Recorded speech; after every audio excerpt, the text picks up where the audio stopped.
So how was ICPL season 1? This is, before we start with season 2.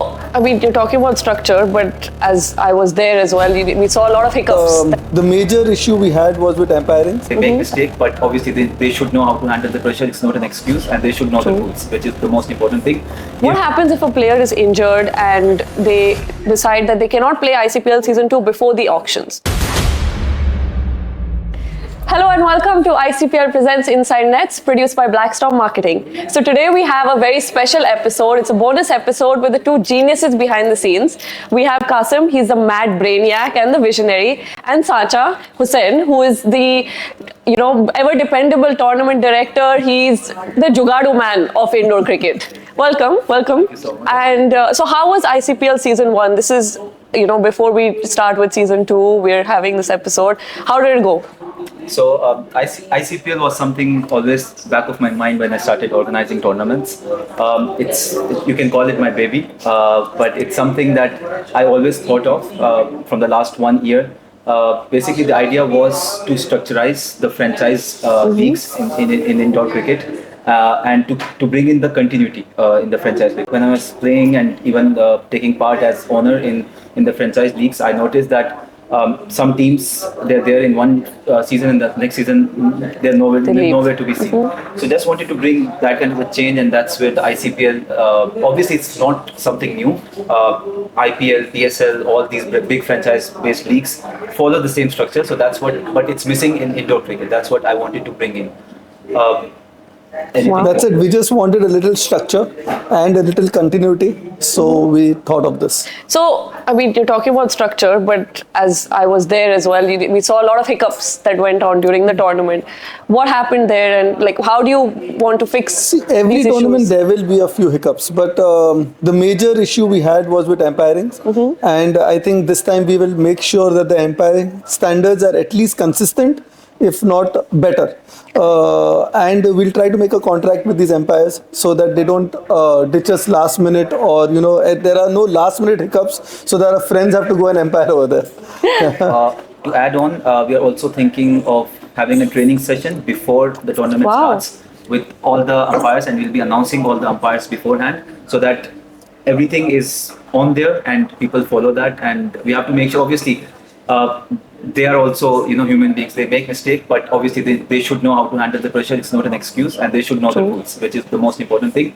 Giving a bad decision is a different thing, but not knowing the rules is a different thing. So we'll make sure that all the rules are rehearsed properly before the tournament starts, and we make sure that kind of a hassle doesn't happen again. So, I mean, you have new teams this season. You have some teams that are not continuing on from the last season. Why is that? So obviously we don't know yet what teams are not playing, what teams are playing. But since we have been talking about continuity, we expect at least 80% of the teams to be the same. When you try to build something like this, some franchises will believe in the concept what you're trying to build, some will not. They have their own objectives. So obviously you cannot force them to be part of this. Correct. We will still try to get all the 10 teams what we had before. But obviously at the end it's not in our hands. All what we can do is we can convince them and make them believe in the concept, but there's nothing that can be forced upon. Okay. Well, I mean, the concept that you're speaking about, there is a new thing you're bringing to indoor cricket, which is the transfer window. Why do you want to do that? Why bring it to indoor? How is it going to work?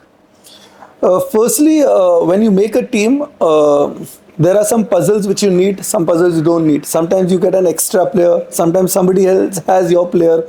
You can balance it out by just a single transfer. The whole team can be set. We didn't have a keeper last time.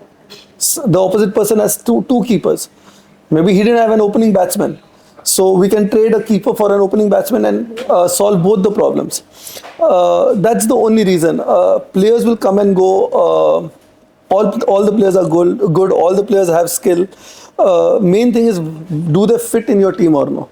Desert Wolves won last time because the players just fit perfectly. They didn't have an issue in rotation or in player management or in fielding positions. They had synergy. They had synergy in the team. Yes. Yeah, just to add on to that, so we keep talking about the continuity, right? So obviously, if you had a bad season, you want to make sure that you have a better season the next time, right? Correct. So this allows you to bring in the few missing parts which you had before. And also when you talk about retentions, you have to have your core. You cannot win any tournaments without your core, right? Correct. So if you don't allow retention for the next season, that means you have to build the whole team again. So the continuity is not there anymore, right? So that's one reason where we want to allow teams to have more retentions and to give them transfer windows. What happens if a player is injured and they decide that they cannot play ICPL Season 2 before the auctions?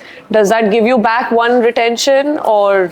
So the normal replacement rules apply after the auctions, but before the auctions, they can get another player from their own squad, or then it will just be another release player. And they have to buy the player from the auction again. And they'll get the purse money back in their kitty. Okay, and it's a maximum of 5 that you can Maximum transfer of or 5, retain, yeah, right? yeah. Okay. So for example, if X and Y were part of your team and you retained X and you dropped Y, Okay. and then X gets injured or doesn't want to play for whatever the reason is, you can get back Y in the And X will not be allowed to play in that the tournament. season 2 year. And asking for a friend, what if a player says they're injured and then wants to come back for another team So we clearly mention that once a player is out, he's out for good.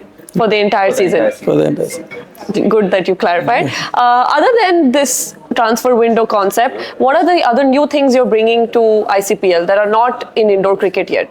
So one is obviously the fantasy league, which we have already announced Wow. on socials. The idea behind that is to give players, first of all, everyone a chance to be part of the indoor community.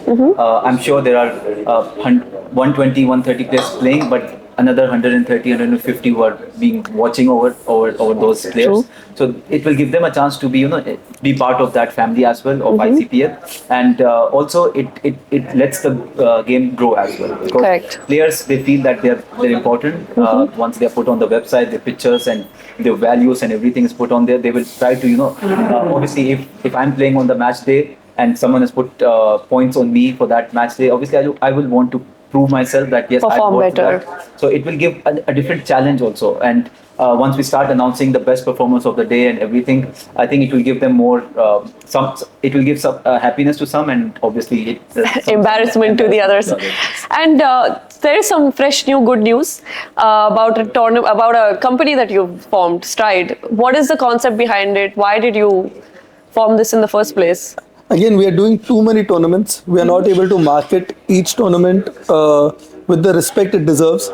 So we'll form a company that is overlooking all the events, streamline it, legalize it, and easy to market it to our sponsors also. And just to take the next step, basically. So we struggle a lot with the contracts when we start with the payments, with the venues, when we are Right. talking to them. We don't have any legal authority with them. So the idea was to make sure that everything is documented properly, we convey everything properly, and everything is legal. So if you're trying to make something big, if you're trying to make a brand, we have to start with the first stepping stone, which is obviously legalizing the whole. So you're trying to legitimize the entire process. Okay. Especially if we want to trademark our tournaments, Fed Maniacs or an ICPL. If we want to trademark it, we need a company backing us. So that's our company. I want to add one more thing, which what we're trying to do this season is regarding the emerging player category. Oh, wow. So that's something which we want to add as well, because that will allow more upcoming talent to be part of the top team, which we call it. So obviously we feel that we'll get more players in, and giving these kind of new talent a chance to prove themselves, to get better, to play in these conditions, and it will obviously give them a new platform as well. The rules regarding that, we will be putting it up before the auctions and everything, and we are trying to. So when we're doing tournaments like Fed, which is more of an FED division tournament. Right. That's where we try to find the emerging talent. So this current Fed, which we are doing, we have seen some players that are coming. So it's actually a poaching season.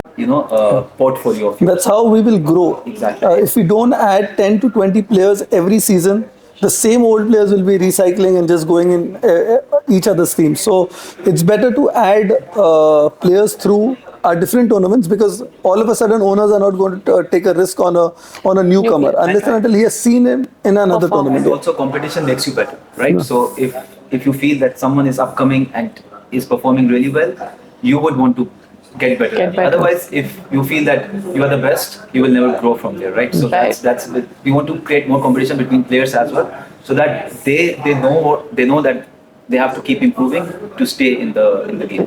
What is something you want to say to the players and the team owners just before season 2? I just want to tell them that we are trying to build something big. We just need your support in that. We did get support in ICPL season 1. All the teams were very excited.